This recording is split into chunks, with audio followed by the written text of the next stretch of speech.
여러분들이 지금 딱 느끼시기에 뭔가 잘못됐구나 느끼실 겁니다. 선순위 세입자가 명도를 할 이유가 없겠죠. 그래서 이게 함정이라고 볼 수가 있습니다.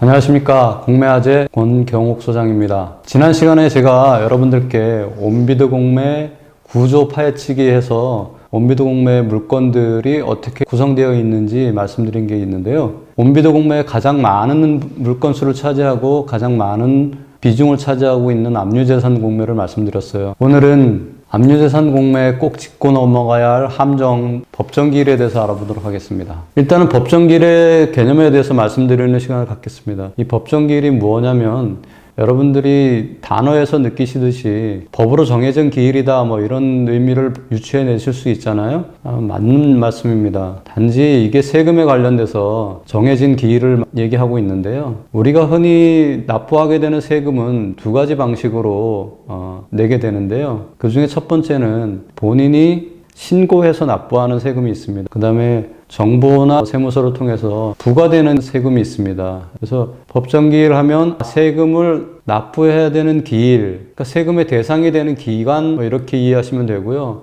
법정기일은 경매나 공매 이 두 가지 모두에 적용되는 내용인데요. 경매를 통해서는 이 법정기일의 내용을 살펴볼 기회가 많지는 않습니다. 왜냐하면 주로 근저당 물건이나 채권 승소 이렇게 해서 강제경매 물건 나오는데 세금 체납에 대한 부분들이 부각되지 않고 그런 물건들이 많이 나타나지 않기 때문에 법원 경매에서는 크게 문제 삼을 일은 안 되는데 국세 체납을 압류해서 물건을 공매하는 온비드 공매에서는 이 압류재산 공매 물건 중에서 특히나 세금에 관련된 법정기일이 자주 등장하고 이 법정기일 때문에 울고 웃는 일들이 생길 수 있습니다. 압류재산 공매는 법원 경매를 공부하신 분들이라면 누구나 손쉽게 접근할 수 있는 물건이라고 생각하시면 되겠습니다. 권리분설을 하게 되면 말소기준 권리라는 거를 막 찾게 되잖아요. 여기서도 똑같이 말소기준 권리를 찾아서 그 이전 제한 물건은 인수를 하게 되고요. 그 이후에 있는 물건들은 다 말소되는 말소주의가 적용이 됩니다. 여러분들께서 압류재산 공매 물건을 분석하셔서 돈 되는 물건을 찾으실 때 기존에 공부하셨던 경매의 이론을 그대로 적용하시면 됩니다. 자, 근데 여기서 압류재산 공매에 흔히 등장하는 법정기일의 문제가 발생하게 되는데요. 그러면 이 법정기일이 물건에서는 어떻게 적용되는지 사례를 통해서 한번 보도록 하겠습니다. 자, 낙찰가 1.5억에 1억 5천에 낙찰을 받았다 이렇게 한번 상정을 해보고요. 세입자의 전입일이 2017년 4월 3일이고 확정일자도 2017년 4월 3일 동일자에 확정일자를 받은 경우 1억 원을 배당 요구를 했습니다. 배당이라는 표현은 경매에서 쓰는 표현이고요. 공매에서는 배분이라고 용어를 사용하고 있으니까 좀 배분이라는 표현을 쓰도록 하겠습니다. 배분 요구를 1억 원을 한 선순위 세입자가 있다 이렇게 보시고요. 그 다음에 동작구청에서 재산세를 압류한 압류일자가 2017년 5월 31일로 되어 있습니다. 이 압류 금액은 1억 2천인데요. 동작구청에서 재산세를 압류한 날짜가 2017년 5월 30일인데 이 세금의 법정기일은 2016년 10월 5일부터 2017년 2월 28일까지 기간 사이에 적용된 세금이라는 내용이 고시가 됩니다. 근데 이 내용을 볼 수 있는 시기는 온비드 공매에서는 초보자인 경우에는 이 내용을 보기가 굉장히 어려워요. 왜냐하면 공매재산 명세서라는 거를 이제 보여주게 되는데요. 이걸 아무 때나 보여주는 게 아니라 공매 입찰 일주일 전부터 보여주기 시작합니다. 그래서 공매 입찰 일주일 이전에 만약에 물건을 검색해서 하셔서 들여다보신다 그러면 아무리 찾아봐도 공매재산 명세서를 찾아볼 수가 없어요. 이 내용을 알지 못하시는 분은 공매재산 명세서가 언제 공개되는지 모르기 때문에 볼 수 없는 상황도 생길 수가 있어요. 그래서 이 공매재산 명세서는 이 입찰 정보 카테고리를 클릭하시면 입찰 기일이 순서대로 쭉 나와 있습니다. 1회차 언제부터 언제까지, 2회차는 언제부터 언제까지. 그 입찰 기일에 해당되는 날짜에 클릭을 하고 들어가시면 거기에 공매자산 명세서 버튼이 나타납니다.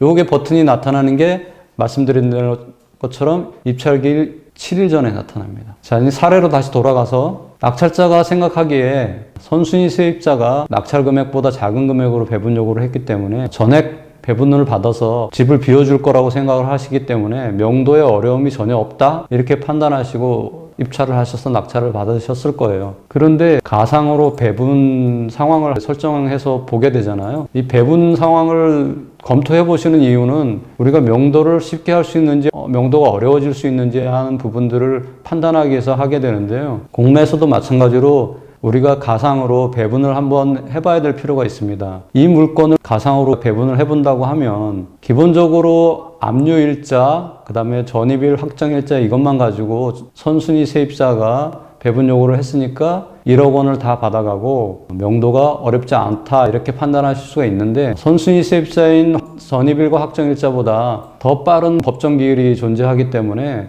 배분이 될 때는 이 법정기일이 작용을 해서 동작구청이 1순위 배분을 받게 됩니다. 자, 그러면 어떻게 되나요? 1억 5천에 낙찰이 됐는데 동작구청의 재산세 압류일자보다는 법정기일이 선순위 세입자의 전입일보다 앞서기 때문에 1억 2천을 동작구청이 1순위로 배분을 받아가게 됩니다. 여러분들이 지금 딱 느끼시기에 뭔가 잘못됐구나 느끼실 겁니다. 세입자가 1억 원을 배분 요구를 했는데 1억 5천 중에서 동작구청이 1억 2천을 받아가고 나면 3천만 원이 남게 되는데 이 3천만 원을 받아서는 선순위 세입자가 명도를 할 이유가 없겠죠. 특히나 대항력을 가지고 있기 때문에 배분을 다 받지 못하면 대항력을 이용해서 점유를 계속하고 낙찰자에게 나머지 못 받은 금액을 7천만 원을 요구할 수 있는 권리가 생기게 되니까 낙찰자 입장에서는 갑자기 7천만 원을 더 부담해야 되는 어려움이 생기게 되겠죠. 그러면 7천만 원을 추가 부담해야 되니까 2억 2천에 낙찰받은 효과가 되는 거고요. 이분은 굉장히 어려움에 처하게 되고 어찌 보면 금매물보다도 더 비싼 가격에 낙찰받는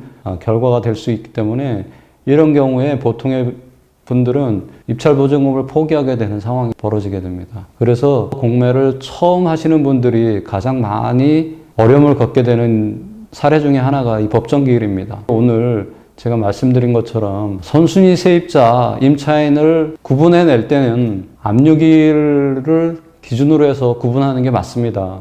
그거는 동일하게 맞는데 배분에 가서는 압류기일하고는 상관없이 법정기일이 기준이 되고 그렇기 때문에 생각지 못했던 추가 금액을 인수하게 되는 상황이 발생하게 되는 거죠. 그래서 이게 함정이라고 볼 수가 있습니다. 자, 그러면 여러분들이 의구심을 좀 가질 수 있는 게 법정기일이 선순위 세입자의 전입일보다 하루라도 많이 늦는다. 그런 경우는 어떻게 될까 이렇게 생각하실 수 있는데요. 선순위 세입자가 1억을 다 받게 되고요. 나머지 5천만 원 남은 거가 동작구청이 받아가게 되고요. 동작구청은 재산세를 다 못 받았더라도 자연히 말소가 됩니다. 그래서 낙찰자는 아무 추가 부담 없이 명도도 깨끗하게 할 수 있는 깨끗한 물건이 되는 겁니다. 그래서 여러분들이 공매재산명세서를 보시고 법정기일을 일일이 다 확인하셔서 선순위 세입자보다 앞서 있는 법정기일이 있다? 그러면 선순위 세입자가 배분을 못 받고 뒤로 밀릴 수 있겠다 하는 생각을 하셔야 되고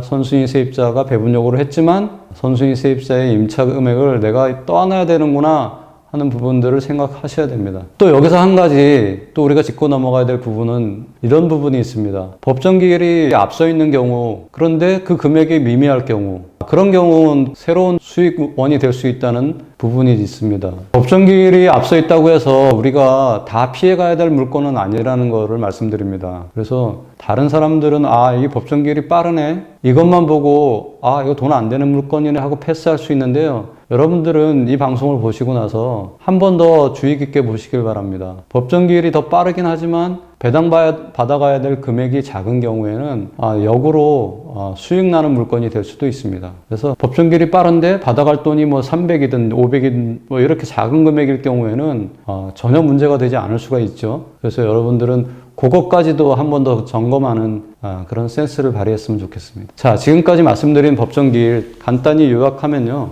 이 법정기일을 주의해야 될 온비도 공매의 물건 카테고리는 압류재산이라는 건 말씀도 다시 한번 드리고요. 자, 압류재산일 경우에 압류일자는 권리 분석을 할 때 필요하고요. 법정기일은 배분을 할 때 필요하다. 그때 법정기일이 작용을 하기 때문에 법정기일을 반드시 확인하셔야만 한다. 이렇게 말씀드릴 수 있겠습니다. 경매 경험이 있는 분들도 법정기일을 주의하지 못해서 어려움을 겪을 수가 있는데요. 이후에는 원비도 공매 물건에서 압류재산 물건을 볼 때 법정기일만 주의하신다 그러면 원비도 공매 압류재산 권리 분석은 어렵지 않다. 원비도 공매는 법원 경매보다 경쟁률이 많이 낮은 게 사실입니다. 원비도 공매를 통해서 여러분들께서 수익을 창출하시는데 많은 도움을 받으실 수 있을 거라고 생각합니다. 공매 물건, 특히 압류재산 물건에 참여하셔서 이 법정기일의 함정을 잘 넘으시고 낙찰을 통해서 수익을 받아 가실 수 있다는 것을 말씀드리겠습니다. 자, 돈과 시간에서 자유롭고 싶은 분들을 위해서 카페를 운영하고 있습니다. 더 많은 공매의 지식들을 얻고 싶으신 분들은 제가 운영하는 이 카페에 오셔서